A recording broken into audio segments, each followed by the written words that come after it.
Okay, we're gonna do continuity functions of two variables, which means that we still we first have to talk about limits of functions into variables.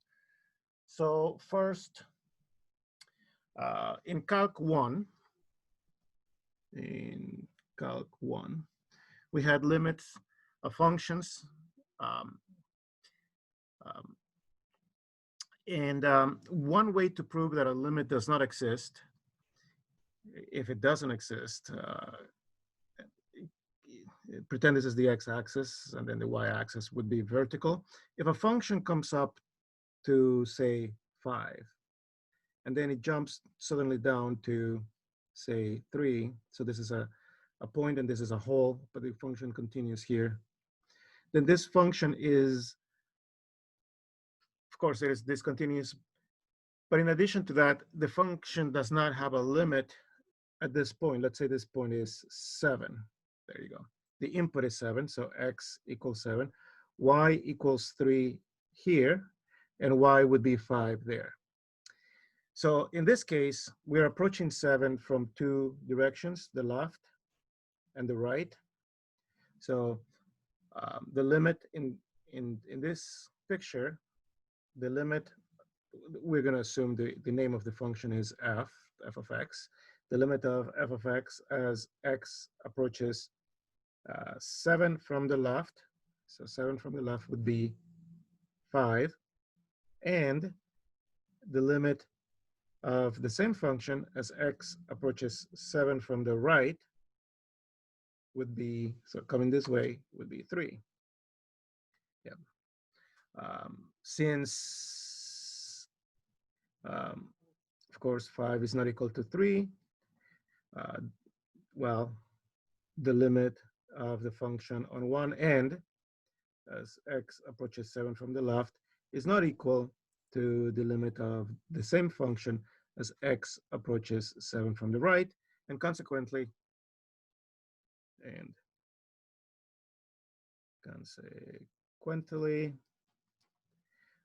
the limit, the bilateral limit, the total limit of the function as x approaches 7 does not exist. So this is one way to prove, to show that a limit does not exist in Calc 1 when we have regular functions from R to R. But now we are on multivariable calculus, and so let's see how this looks like in this kind of situation. The domain is not going to be a line as it was in here, just a straight line. The domain is going to be a region. So let's just draw a region. And then the output is going to be the third dimension. And then we're going to have a function here. So again, these are the set of inputs. Two variables, x and y, and then the output would be up here. To compare, those are the inputs, and then the outputs are those two and many more before and after. All right.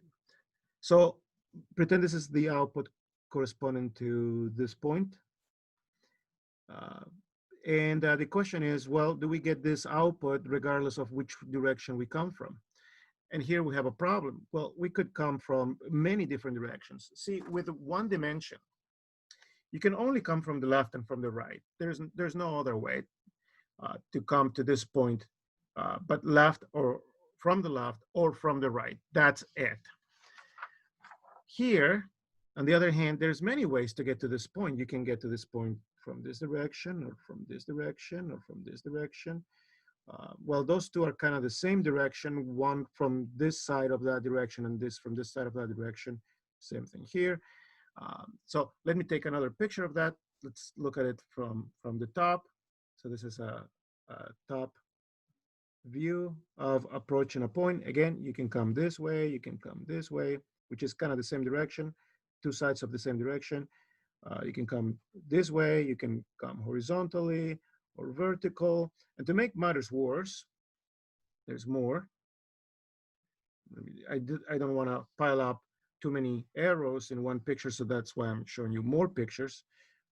So to make matters worse, we could come to this point in an arc, which actually is a different direction. So we could come this way, or this way, or this way. There's many different ways. You can curve and come to the point in, in, in all different kinds of trajectories. So not only straight count, but also curvy count. So this complicates things dramatically. In Calc 1, there are only two ways to go. That's it. Left, right, you're done. In multivariable calculus, there is, if the domain is two-dimensional or three-dimensional, three-dimensional is even worse, but two-dimensional is already bad enough. There are many ways to come to a point. Yep. And not only the final slope of the trajectory counts, but also the way the trajectory curves counts. That can make a big difference. So to disprove a limit, such as this one, all you need is 2, and that's it. To disprove a limit here, all you need is 2, but it may take longer to find the 2. So in Calc 1, okay, all you need is 2 different limits. And there's only 2 ways to obtain that, from the left and from the right. That's it. Okay. In multivariable calculus, you need 2 different limits. Very important, 2 different limits. Okay. So you may be thinking, wait, he said 2 different limits for Calc 1, 2 different limits for multivariable calculus. What's the difference? The difference is that in Calc 1, you have only 2 choices. Anyway, in multivariable calculus, you don't know which one are going to give you the 2 different limits. We don't know in advance. So here the complication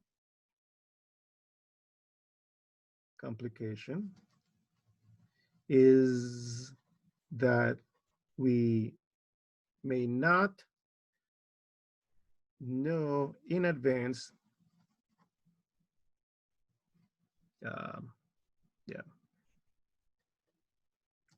which 2 paths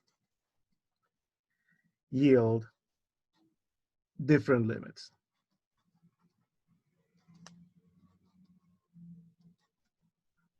So that is the complication with multivariable calculus. You need 2, just as with Calc 1, and you should have only 2. Don't provide more than 2. That is confusing, and that makes me doubt whether the student knows that all we need is 2. But the problem is that we don't know which 2, and there are hundreds and hundreds. There's one for each slope that you have here. Hundreds of different ways of doing this. Let's see some examples. Okay, examples. So let's start with example 1. These are typical examples. A lot of people use these examples. We want to find the limit of x squared minus y squared over x squared plus y squared as x, y goes to 0, 0. Boy, that's a mouthful. So the limit of the ratio x squared minus y squared over x squared plus y squared as xy goes to 0, 0. So we're going to approach the origin on the plane and see what this function goes to. All right, so let's take up different paths. If we take, okay, so this is the domain. Okay, so this is the domain, and this is a top view. And we're approaching 0, 0, which is here in the origin. One way to go about it is to approach that from this direction, from the left and from the right, which is the same kind of direction. Once you have a channel, there's two different ways to approach it, usually. So in this case, all the points here have the characteristic that y is equal to 0. So y equals 0. This is the x-axis, that is the y-axis. So all of the y values on this path are equal to 0. So let's take the path y equal to 0. That is the line y equal to 0. So if we take this path, then the limit of x squared minus y squared over x squared plus y squared as xy goes to 0, 0 is equal to, I'm going to write it underneath. If we don't have enough room, or if we anticipate we don't have enough room to keep writing an equation or a chain of equations horizontally, then we just continue on the next line. So if we have that y is equal to 0, then this term vanishes. That will be x squared minus 0, which is x squared plus 0. So we end up with the limit of x squared over x squared, again, because those two are equal to 0. And then the y is assumed to be 0, so we don't write it down. We just know that x also goes to 0. Now, this function is identically 1 except when x is equal to 0. When x is equal to 0, this function does not exist. But we can patch that. The limits don't change if one point is different. I'm invoking the one-point theorem. Essentially, the one-point theorem says if you substitute one equation with another equation, rather a function with another function, and the only difference between one function and another function is 1 point, whether that point is or isn't in one versus the other, or if the point gives a different output, the limits, no matter what limits you find or you try to find, the limits are still preserved. The limits are the same. So this is the limit as x goes to 0 of the constant 1. Because again, this function is 1 except when x is equal to 0. This function is 1 all the time. That is the difference between those two functions. 1 except when x is equal to 0, in which case this function does not exist. 1 all the time, no matter what. So the only difference between those two is 1 point. And consequently, we can use the one-point theorem, which states that if there's only 1 point difference between two functions, their corresponding limits are identically the same. And then this is a constant, and the limit of a constant is a constant. All right, so the limit using this path of this function is equal to 1. Let's take a different path now. Let's go and use this y-axis. So we're going to approach 0, 0 from underneath and from above. So we're going to take a second path, path x equals 0. There we go. So the limit of x squared minus y squared. I know there is a lot of writing with this kind of problem, but that's just the nature of the problem. There is not much we can do with it. We are trying to explain why something happens or doesn't happen. In this case, we are assuming that x is equal to 0. So this term vanishes because 0 minus y squared is negative y squared, and so does this term. So the limit is the limit of negative y squared, because we're subtracting, over x squared as y. Whoops, I didn't mean that. I meant y squared. Yeah, because the x is actually 0. All right, as y goes to 0. Yeah, since the x is gone, all we have to think about is the y. And again, we use the 1-point theorem. I could try to continue my line here, but I know I need to write two more equations or two more equal signs, this one and a new one, and at least. So that's why I'm going to continue on the next line. This function is -1 except when y is 0, because we may not divide by 0. Otherwise, it's this expression will represent -1. So this is the same as the limit of -1 as y goes to 0. Again, those two functions are not identically the same. They're almost the same. They're off by 1 point.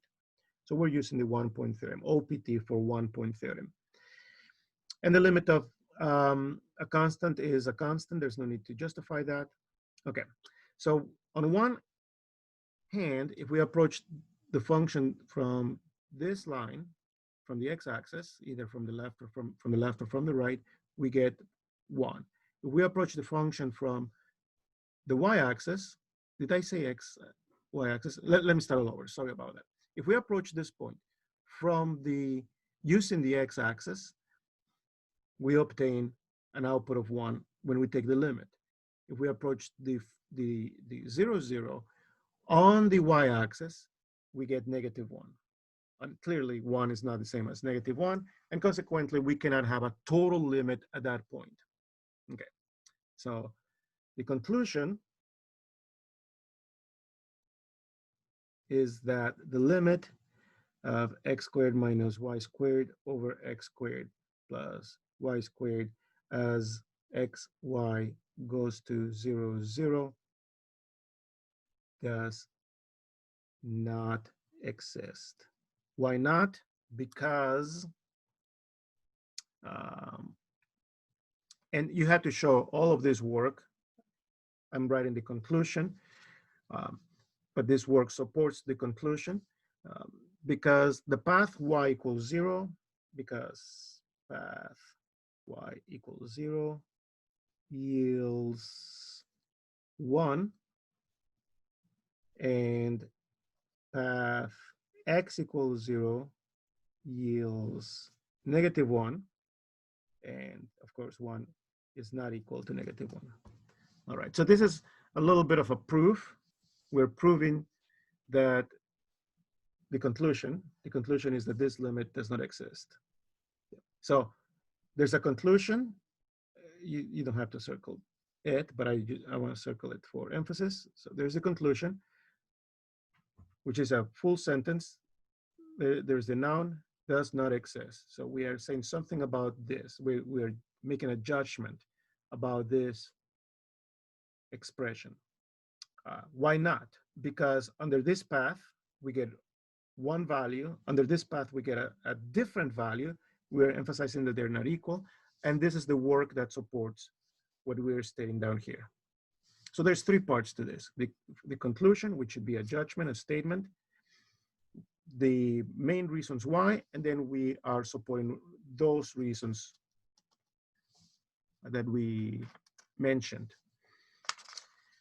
All right, so you may be thinking, well, that doesn't seem too bad. Just check one, check the other, and see if it works. Let's do example 2.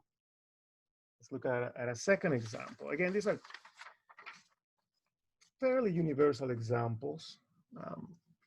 Let's say you have the limit of xy over x squared plus y squared as xy goes to, again, 0, 0.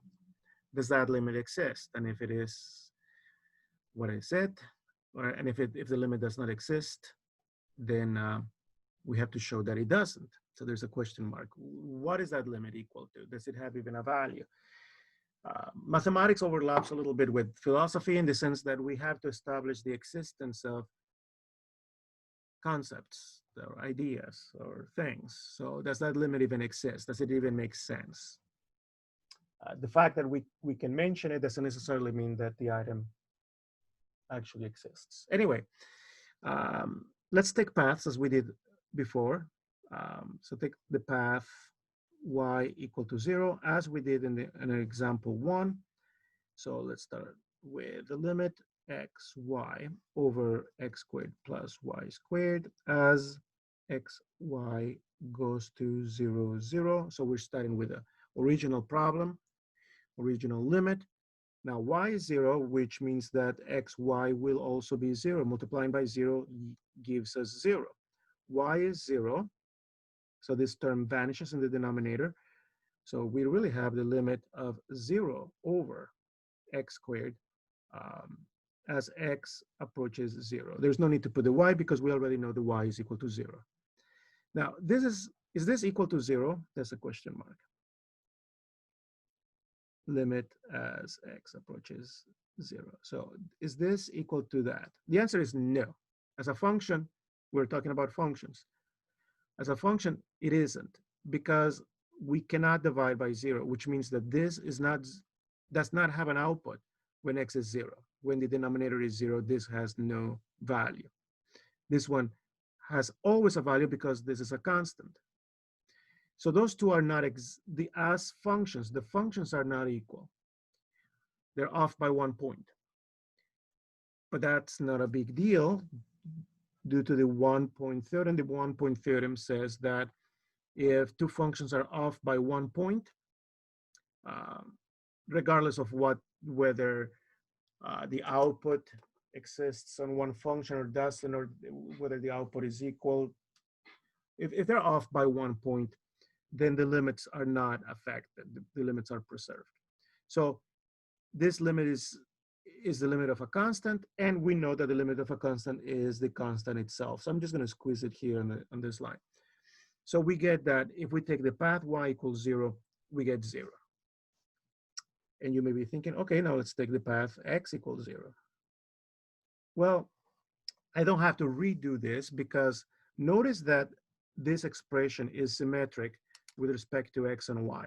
What I mean by that is, if you exchange x with y in this expression, if you do exchange every x with y and every y with x, that's what I mean, a true exchange, then the expression remains the same, because then this would be y, x, y squared, x squared, which is it is exactly the same as this. So by symmetry of the expression, by symmetry of x, y, x squared plus y squared, yep, relative to x and y, comma, the path x equals 0 also yields, a limit of 0. Boy, that is almost more writing than had I just written the expression. Yeah, that almost took longer than actually just go through the whole motion, and because we're going to end up with the same thing, except that we would end up with 0 over y squared. Apply the 1 point theorem, so we're taking the limit of 0, which is 0. So this was actually more work than what I could have done by just changing the x with redoing this with x equals 0. But that's okay. It is good to see more than one way to view a problem. So here's the thing. If two of them are equal, if two paths yield the same output under the limit, that doesn't tell us anything. The limit may be 0 or may not. We don't know. So if more than one path gives you the same number, then we don't know anything. You can have a million paths going in the same limit, and we still wouldn't know whether that is the limit or not, the total limit or not. If you have two that don't agree, then we know the limit does not exist. We don't have two that don't agree. We just have two that do agree. Again, no matter how many finite number of paths agree, we cannot arrive to any conclusion. Let's take another path. So to draw a picture here of what's going on, we took, so this is the 0, 0 point. We took this path. We took this path. So we're going to use now this path, a diagonal a y equals x diagonal. So let's take a third path, path x equals y. So the limit of xy over x squared plus y squared as, boy, it's going to be hard to squeeze that in here, as xy goes to 0, 0. There we go. I should have probably spread that out more so that I could write this underneath more easily. But this is a long thing to write under a limit. It is just the way it is. Now, if x is equal to y, then we can replace y with x. So this is xx. We have the limit of x squared over x squared. And again, x is equal to y, so we can replace that y with x plus x squared. If you replace instead every x with a y, we end up with the same thing. Since the only thing left in here are x's, we are stating that x is going to 0. And of course, that is the limit of x squared over 2x squared, because there are two of those down here as x approaches 0. Is this equal to 1/2? Let me continue down here. So this is the limit of 1/2. And the answer is no, it is not, because when x is equal to 0, we may not divide by 0. But again, the only difference between that expression and this expression is that this is valid for everything except 0. This is valid for everything. So we are invoking the 1-point theorem as x approaches 0. And of course, this is a constant. The limit of a constant is the constant itself. Aha! We end up with 1/2. Prior to that, we ended up with 0. 0 is not the same as 1/2.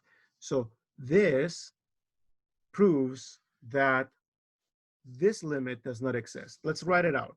So the conclusion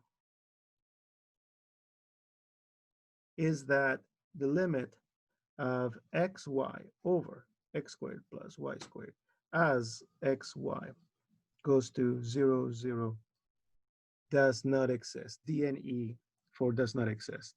But we have to say more, because the path, now don't use all the paths that you tried, because you may be trying 5 paths before you figure something out, or 10. So don't put down all the paths. How many paths that are different do we need to prove that a limit does not exist? All we need is 2. So if you have 10, well, that's overdoing it. It's overkill. And when you have more, then you risk making a mistake on the, when you provide more information, we risk making a mistake while we're providing that extra information. And then we're going to be penalized for the mistake we make on the additional information. That's why it is best to keep things as simple as possible. Provide just the information you need and no more. That is a general rule. So the path, and just pick one, whichever, I'm going to pick that one. Path x equals 0 yields 0. When x equal to 0, we get that. Although that would have been actually even better, but that's all right. The path x equals y yields a 1/2, and 0 is not equal to 1/2. So that is the end of the proof. Now the proof is the entire thing. I suppose, well, because the way I wrote this down, this conclusion, this statement relies on this statement. I really have to include this one because this statement, the way I wrote it down, is dependent on this one. Here we prove that we got 0. Here I'm telling that we got symmetry, and consequently we should end up with 0. I probably should have just used this one, and then that way we can just disregard this. But either way, so the final conclusion, make sure we know what the conclusions are. here's the final conclusion.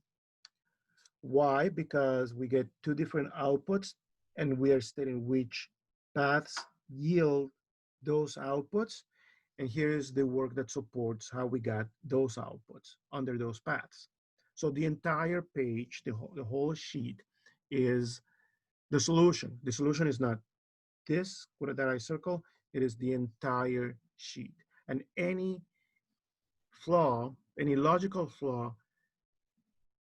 can cause the whole thing to go wrong. A proof is as strong as its weakest link. It's just like a chain. A chain is as strong as its weakest link. If it's gonna snap, it's gonna snap at the weakest point. So you want all the links to be solid. Example 3.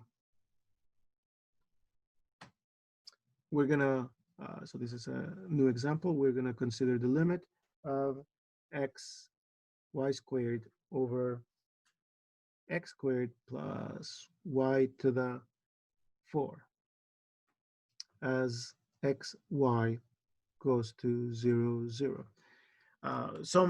When I did this many decades ago, not that many, about 3 decades ago, when I saw this the first time, 3 or 4 decades ago, I asked myself, well, a lot of the examples that books provide go to 0, 0. Don't they go to other numbers? And the answer is sure, but we can always shift the whole thing. You can always subtract the vector, the center of attention of the limit. You can subtract it, and eventually you end up with 0, 0. So I might just as well go to 0, 0. Yeah, that was my answer, and I think that's a valid answer. We can always shift. So going to 0, 0 all the time does not necessarily harm anything. Let's take a couple paths. Okay. Okay, so we're going to have the path x equals 0. So the limit, I know this is a lot of writing, but that's just the nature of this kind of work. All right, so when x is equal to 0, this x in the denominator will be 0, and so is this. So we're going to get 0 over y to the 4 because the x squared is equal to 0. So this is as y goes to 0. And that's going to be the limit of just the 0 as y goes to 0. Remember, we're using the 1 point theorem because this as a function is not the same as that as a function. And the limit of a constant is a constant. Okay, so we get 0. If we take the path y is equal to 0,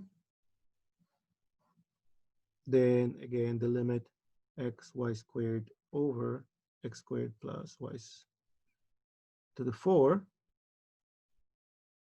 as x, y goes to 0, 0 is equal to, okay, so y is 0. So the limit of, in the numerator, we're going to end up with 0, denominator x squared, because y is equal to 0, as x goes to 0.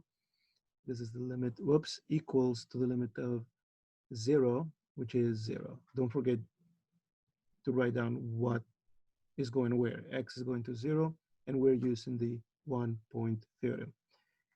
Because this as a function, this 0 over x squared, is not the same as this as a function. Okay, so we get 2 zeros. If you get two zeros, it means nothing. We don't know anything. Let's take a third path. X equals y, or y equals x, same difference. So the limit of x, y squared over x squared plus y to the 4 as x, y, I know this is a lot of writing, is equal to, okay, so they're equal. We can just use x instead. So this is going to be the limit of x cubed over, because y is going to be equal to x, so we have 3 of those, x squared plus x to the 4 as x, which is the only variable that is left, it goes to 0. We can factor out, so don't forget to put the limit in every step, x squared from the numerator and from the denominator. So we have 1 plus x squared as x approaches 0. So we simplify that. Can x be 0? No, it cannot be 0. So we're not using the 1-point theorem yet. So those two simplify. The limit of x over 1 plus x squared as x approaches 0.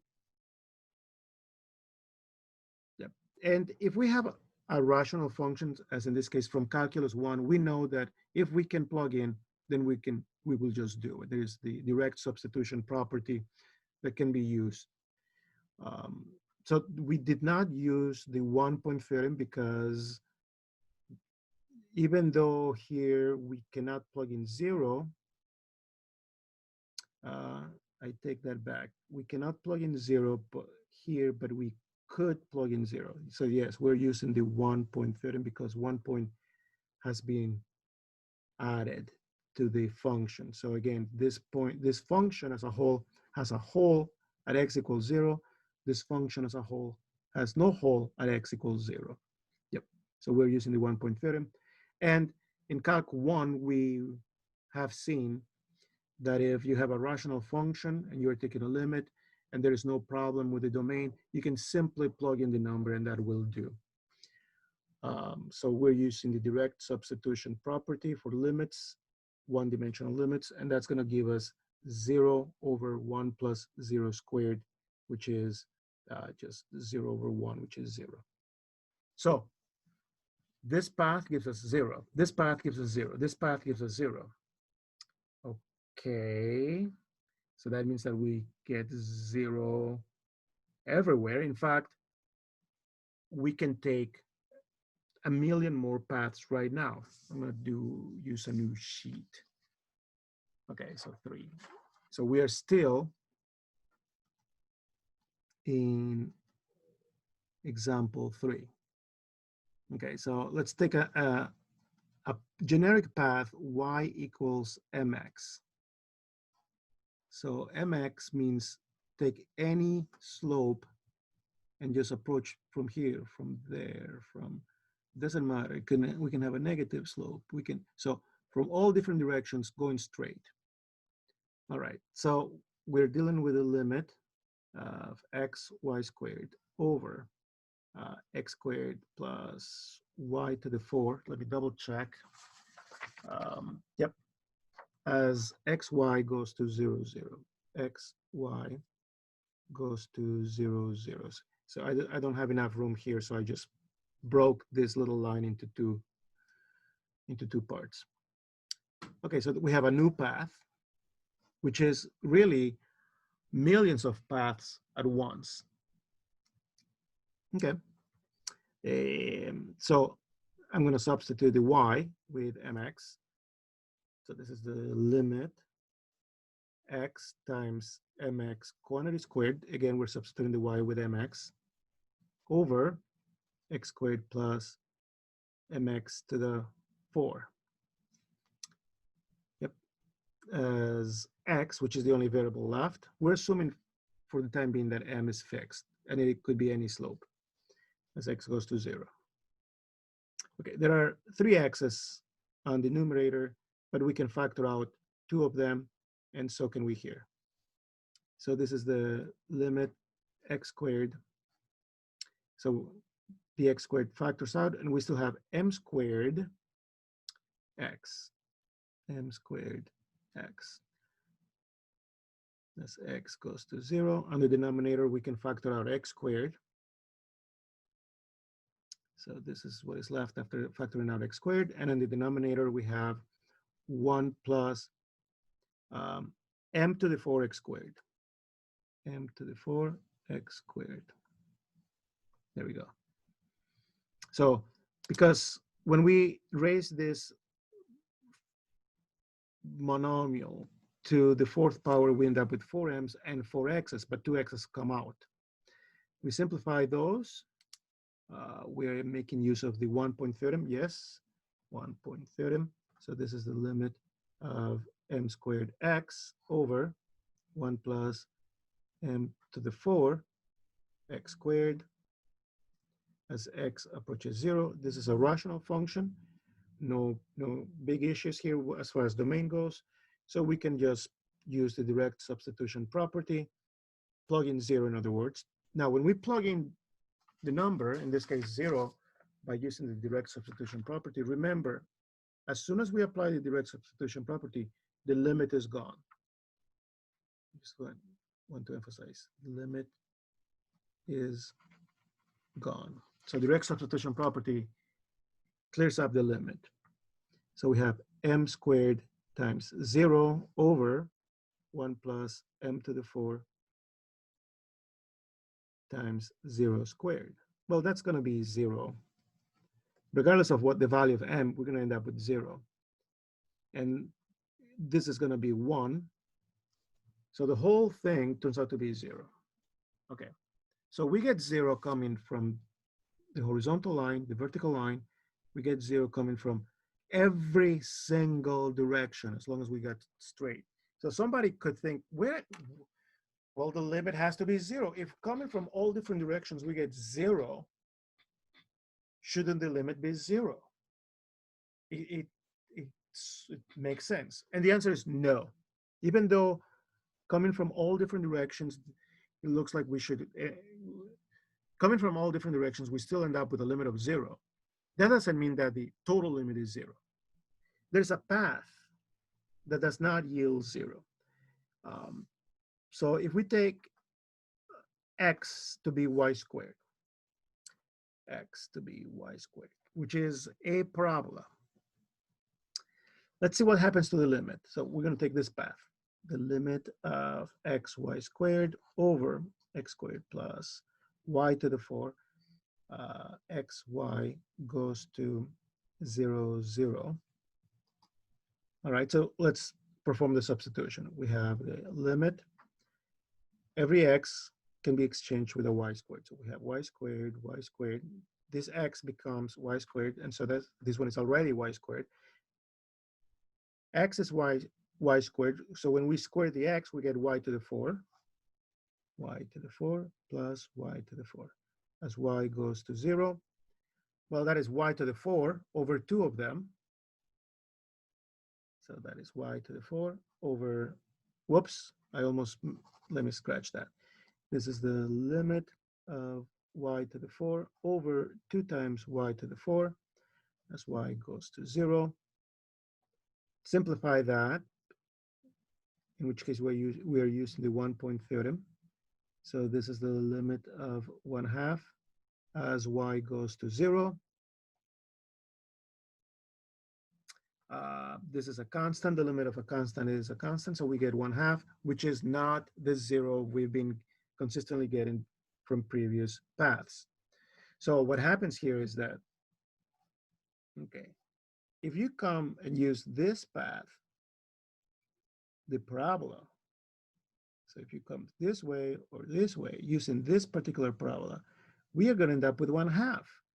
Even though if we came from this direction, this direction, this direction, this direction, this direction, and all the directions in between, as long as they're straight, y equals mx is a straight line, we get 0.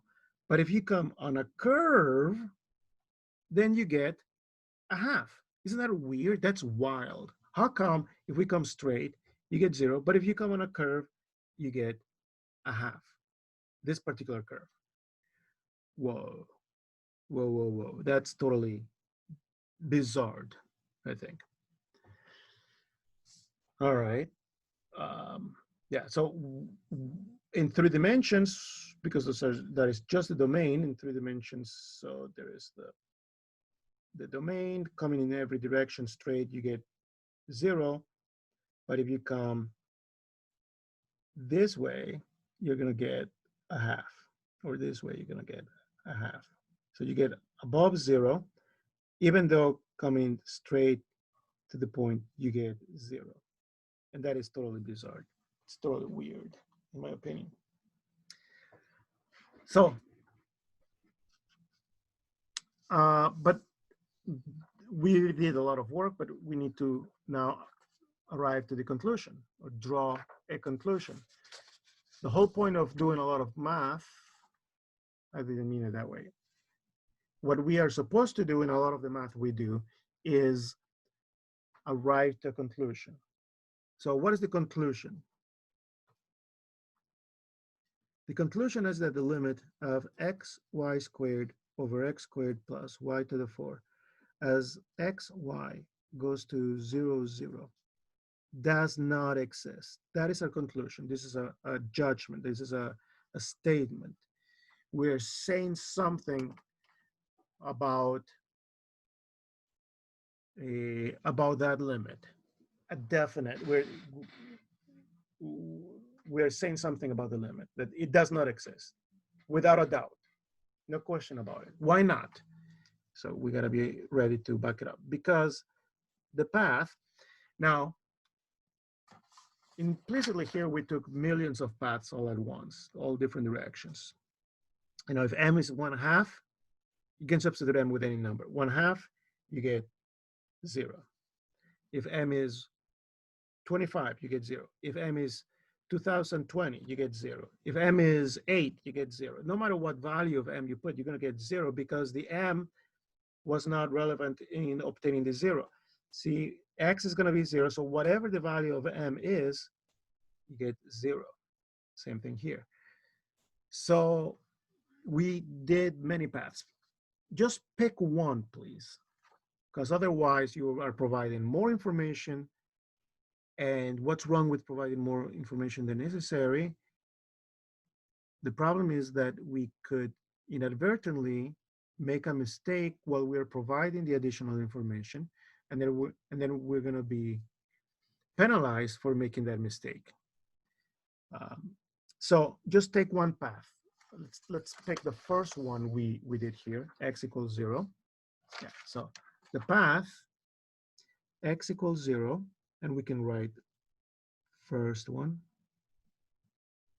okay, yields 0. While path x equals y squared, that's the last one we showed here. There it is, path x equals y squared. And here's the work that shows. So this is the last one on the sheet, yields 1/2. And 0 is not equal to 1/2, of course. So that's why this limit does not exist, because taking two different paths yield two different numbers, and that's it. The rest of the computations are not relevant. However, when you are doing this kind of work, keep the computation so that whoever is reading can see, okay, and especially if you write down here, so all 3 pages form one answer. By stating first one, the reader can go back, oh yeah, I can see the computations here, that person got 0. And then the path x equals y squared, the last one, so I don't have to read through all of this, although it's not bad to glance at it. There's the last path we took, and I can see, yep, we get 1/2 after doing all of those computations, and those two numbers are different, and consequently, we cannot have a limit if we have inconsistency on the output. Yeah, so if we're inconsistent, that means that the limit does not exist. All it takes is 2. Just provide 2. Don't provide more. I'm repeating this like 100 times, because providing more information that is not necessary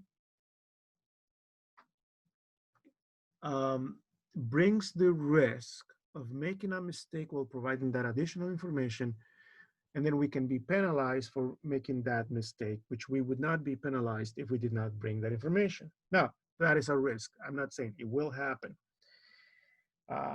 but why risk it? Not to mention, we're working in a logical setting, and in logical settings, you just do the minimum. That's the best in a logical setting, not in every setting. Let's do another example. Start with a new fresh sheet of paper. Example 4. Okay, so the limit of x squared y over x squared plus y squared as xy goes to 0, 0. Okay. I'm going to let you um, work on some paths. You know, if x is equal to 0, then you immediately get 0. If y is equal to 0, you get 0 because the numerator becomes 0 very quickly. There's no addition, which implies that if any of those two become 0, you get 0. But I'm not going to do the math. I'm just talking through those paths. So paths y equals 0 gives you 0, x equals 0 gives you 0. So this is one path, this is another path. If x equals y, then we get cubed, 2 squared. The x's cancel except 1 on the numerator. When x goes to 0, we can just get 0. So even x equals y, that's another path, gives us 0. If you say, well, what about y equals x squared? Then we end up with x to the 4. We have some cancellation here, but we end up with a 1 plus x to the 4, rather x squared after we factor an x squared. Please do the math. I'm kind of talking through this instead of actually showing you. But if you said y equals x squared, which seems to make sense, you still end up with 0. All of them and many more that you try all yield 0. Okay, so if we have a bunch of paths that yield 0, a bunch of specific paths that yield 0, we don't know anything. We still don't know whether the limit exists or doesn't exist. So this is a problem. So at that point, after seeing several paths that yield 0, one starts suspecting that perhaps the limit does exist, and perhaps the limit is equal to 0. But how do we prove that mathematically? We have to use, in this case, the definition of limit. So let me pause for a moment and define what we mean when we say that the limit exists. Let's work under a general assumption. Assume f of xy is defined for all xy inputs in some disk of AB.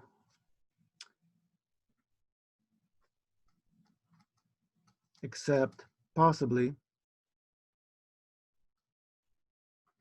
at AB itself. So this is the thing. We have a generic fixed point AB, and there is a disk, and the function is defined for every point on the disk, perhaps except at AB itself. So we could have a little tiny hole here at AB, 1 point hole, but then the function is defined everywhere on that disk. And it doesn't matter how small or big the disk is, but there's a disk, a round circular disk, for which the function is defined there. Okay, so the limit of f of xy as xy approaches AB is equal to L means for all epsilon, this is the lowercase Greek letter epsilon greater than 0, it looks like an E, but it isn't, comma, there is a delta greater than 0, that's the Greek letter delta, lowercase Greek letter delta greater than 0, such that if 0 is less than the absolute value of x comma y minus, by the way, I'm using absolute value when I should have said magnitude. This is perhaps incorrect, but I'm using absolute value and magnitude interchangeably. So we're using the same symbol, A, B, because these are vectors. X, Y is a vector, A, B is a vector. So when we subtract them, we obtain a vector. And we cannot do absolute, technically speaking, we cannot do the absolute value of a vector. We do the magnitude of a vector. Yep. But when the vector is one-dimensional, magnitude and absolute value is the same thing, and that's why I'm not too concerned with calling it one or the other. Although technically this is the magnitude, not the absolute value. Delta, then magnitude of f of x, y minus L is less than epsilon. Boy. So this is what has to be proven, that for any epsilon, there is a corresponding delta for which this is true. If you pick a number inside the disk, okay. So let's pretend that the limit, there's a limit L up here on the third dimension, Z. Okay. What does that mean? That means that if you give me any error or any tolerance above and below L, so above and below, so there is L, and then there is this range. There's going to be a corresponding smaller disk. The radius of the disk would be delta, so that whenever you enter inputs in the disk, those disks are the outputs corresponding to those inputs are going to be inside this range. Yeah. This is very much the same as what we did in Calc 1. All right, let's take this guy apart and see what it means, especially if we assume that A and B are 0. You know, most of the limits, like the examples we've done, are gonna be so that we go to 0. And if they didn't, then we can always shift the function so that the point in question is 0. All right, so we can assume that those two are 0. And so this really means that 0 is less than the magnitude of x, y, less than delta, oops, less than or equal, no, not equal, just less. And then remember, the magnitude of a vector is the square root of the components squared. Yeah. So what we are saying is, oh, by the way, this guy, something I want to note is that the absolute value of x is equal to the square root of x squared, which is invariably less than or equal to the square root of x squared plus y squared. Because if we're adding y squared to this quantity, we invariably get something bigger, especially because y squared is always going to be positive. The worst case scenario is that this number is 0, in which case they're equal. So this inequality is true. And we're going to use this kind of inequality. The same thing happens with y. The absolute value of y is equal to the square root of y squared, which is less than or equal to the square root of x squared plus y squared, because in that case, if this was y, we would be adding the x squared, which is positive. Anyway, I don't want to spend way too much time on this, because we want to just show how we actually show that this is 0. Okay. So let me start writing the solution. Yeah, solution about finding out whether this has a limit or not. Okay, so we suspect the limit be 0. Based on that, we suspect that the limit is 0. But now we got to prove it. When there's a couple things we have to take into account. X squared over x squared plus y squared is a positive or 0. This is always less than or equal to 0. But more than that, this is less than 1. because this is a proper fraction, the denominator is bigger than the numerator, or worst case scenario, it is equal to the numerator. The denominator is equal or bigger than the numerator. The denominator is bigger or equal because we're adding more to it. So as a fraction, this is less than 1. That means that if we multiply by the y, what we obtain is, well, we got to deal with positive numbers. So thus 0 is less than or equal to x squared, absolute value of y over x squared plus y squared. So if we multiply this quantity by absolute value of y, then we're going to end up with something that is less than y. Because this is less than 1, so multiplying by y gives us something smaller than 1. We get, assume that this is a percentage, a proper percentage, like 30%, which is less than 100%. This represents 100%. So if this is 30%, 30% of y is less than the y itself. In turn, y, let me continue this inequality here, is equal to the square root. The absolute value of y is square root of y squared. I'm going to continue down here, which is less than or equal to the square root of x squared plus y squared. So here we have y squared under the root. We have y squared in the root plus a positive number. So this quantity has to be bigger than that. Now, in the definition, the assumption for the delta, or the assumption using the delta, is that this quantity is less than delta. Okay, so this quantity is less than delta, and we want this to be less than epsilon, but this is already less than delta.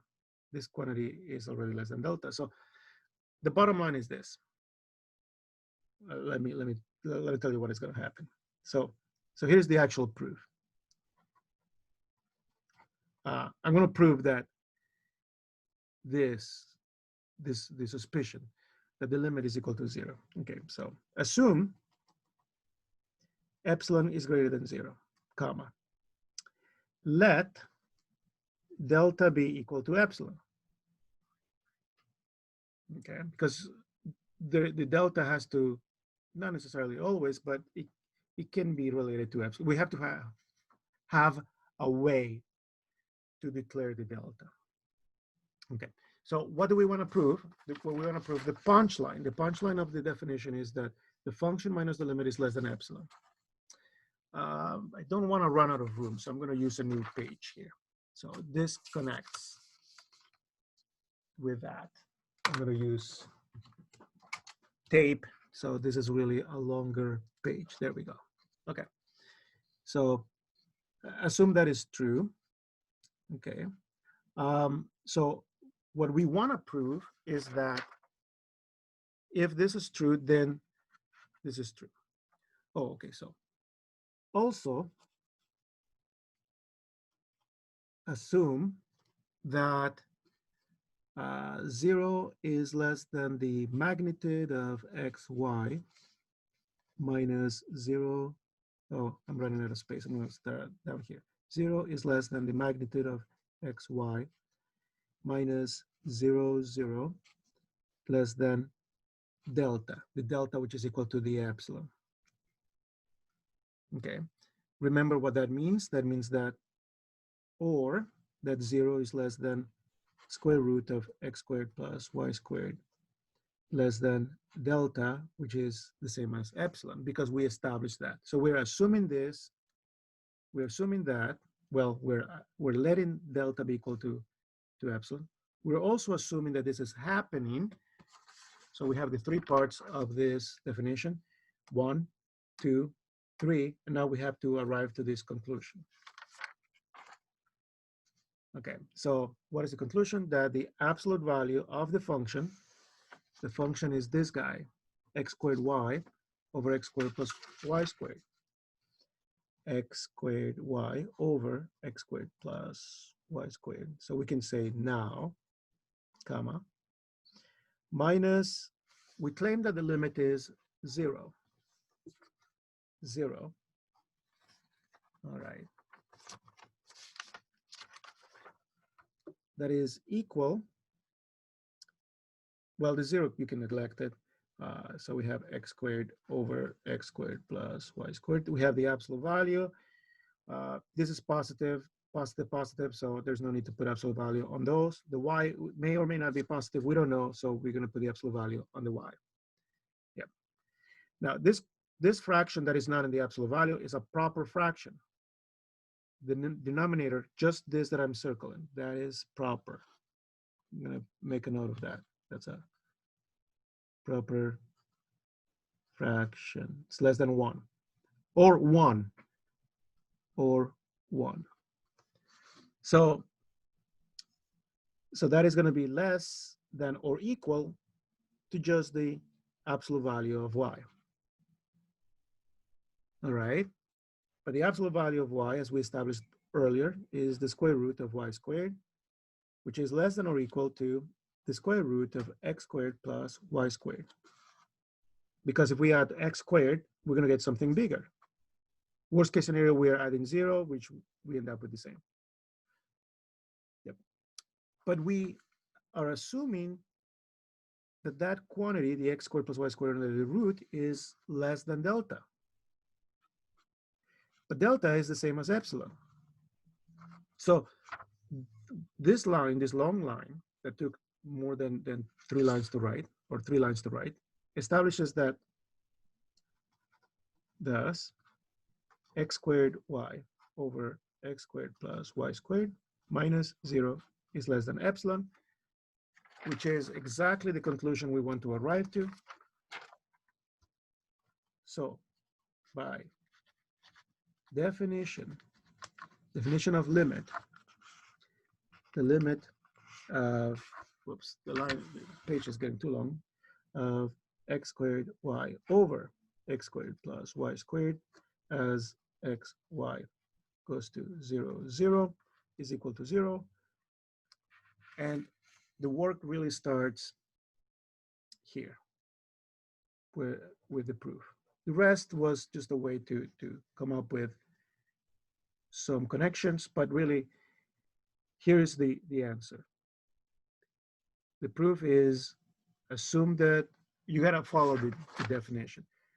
For all epsilon, assume there is 1, an arbitrary one. There is a delta. Here we're establishing how to establish the delta. We want to arrive to this conclusion. Well, so that's what we write down here. The conclusion, the subject of the conclusion is equal to this. In turn, that is equal to less than or equal to that, which is this, less than or equal to that, which is less than delta, but delta is equal to epsilon. So we got the conclusion by the assumption we made, because we're assuming that this is part of the assumption we made up here. So we are all set. This is it. Some people put end of proof. So EOP, end of proof. And that's the end of limits. Oh, no. There's one quick thing I have to establish, and that is continuity. Yep. Continuity. The reason why limits are important, well, there's many reasons, but one reason is because then we can establish continuity. What does continuity mean? I'm going to give you there's more, so I'm being a little informal here. Informally. It means that if you want a limit as xy approaches AB, all you have to do is plug in AB. And vice versa. This is very informal, the way I'm writing it down, the way I'm saying it rather. Yeah, this implies that the function exists at the point the limit exists and they match. But the way we're going to use this definition of continuity is by first establishing that a lot of the functions we encounter are going to be continuous, with sines, cosines, rational functions, and so forth. Those are going to be continuous as long as we can plug in the numbers correctly. Again, this is very informal. Um, don't worry too much about continuity unless you are at the endpoints of the domains of the functions we are working on. So if there's a zero in the denominator, such as in many of the examples we did today, in all of the examples we did today, there is a zero in the denominator at 0, 0. That is where we have a problem, an issue. But if somebody says, well, what is the limit of, and you can put anything you want, x to the 5, y over x to the 3, and then plus y squared as xy goes to 1, 2. There you go. There's no danger here. Can we plug in 1, 2 into this? No problem. So X direct substitution property, a generalization of direct substitution property says, well, this is just 1 to the 5, 2. So there's a theorem that I'm using, and I'm telling you that informally. 1 cubed plus 2 squared. So that is going to be 2 over 5. Yeah, so the limit is 2 over 5 because you can just plug in the number. There's a theorem, that a direct substitution property, that says if the function is reasonably, is a normal function using sines and cosines, trigonometric functions, and even logarithms and roots and fractions, as long as we are not at the edge of the domain. So for instance, in the logarithm, watch out, because if you get close to 0, we could have a problem. Some trigonometric functions like tangent, cotangent, secant, cosecant, they could have problems where the function is not defined. So watch out. But generally speaking, if you can plug in, then we're okay. Again, that is very informal, but that is a practical way of thinking of continuity and limits. All right, with this, we will stop.